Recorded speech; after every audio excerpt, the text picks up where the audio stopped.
you, Rick. We're going to hear from Dwayne Hendrickson now.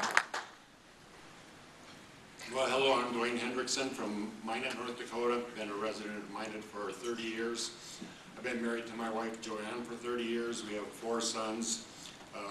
Working on our 8th grandson, or 8th grandkid right now. I couldn't be lucky enough to have all boys in my family. But, and I've been a self-employed businessman in Minot for the last 30 years. I've been a lifelong resident of North Dakota except for my time in service and time my dad drug me to Nebraska so he could run a grocery store in Nebraska. And I was a resident of Fargo, Grand Forks, Minot, Bismarck.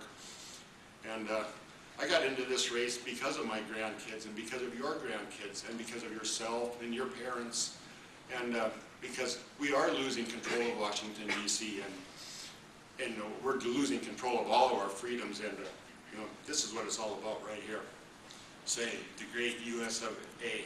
And my brother gave his life 6 years ago fighting for the U.S. of A. in Iraq. And you know, we have to keep control of our freedoms.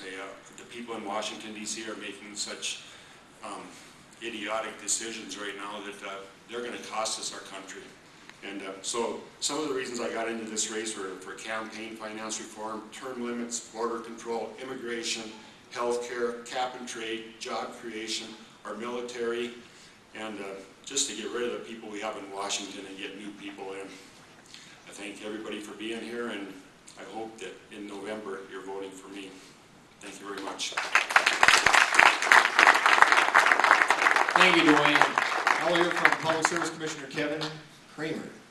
Thank you, Joe, and thanks all of you for being here. And thank you, AM 1100 The Flag, for sponsoring this. You know, last summer when I was contemplating either running for re-election to the Public Service Commission or seeking the nomination to be the Republican candidate for the U.S. House of Representatives, I'd pretty well decided I would seek re-election because I have the great opportunity of overseeing the most dynamic and progressive energy industry anywhere in the world. I love being a problem solver, and I get to be part of the great solutions that North Dakota provides to America's energy crisis every single day. But then our congressman, who said he opposed health care reform, the takeover of the 1/6 of our economy by government, did a very egregious thing. He voted for it. But far more offensive than his vote for health care reform was the fact that while he and his comrades in the U.S. House of Representatives were considering it, he took the 5-week summer work session and didn't hold a single town hall meeting. Now, as your Public Service Commissioner, I have learned that the greatest blessing of public life is the public.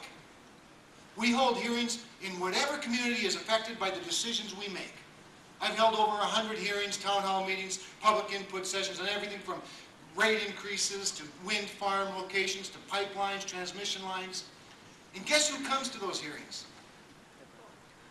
The non-Catholics. No. The Protestants. The Protestants. The people that are against it. And guess what? It's a blessing. I learn a lot from the people that are against the things that are being proposed. And we respond accordingly to the people that we work for.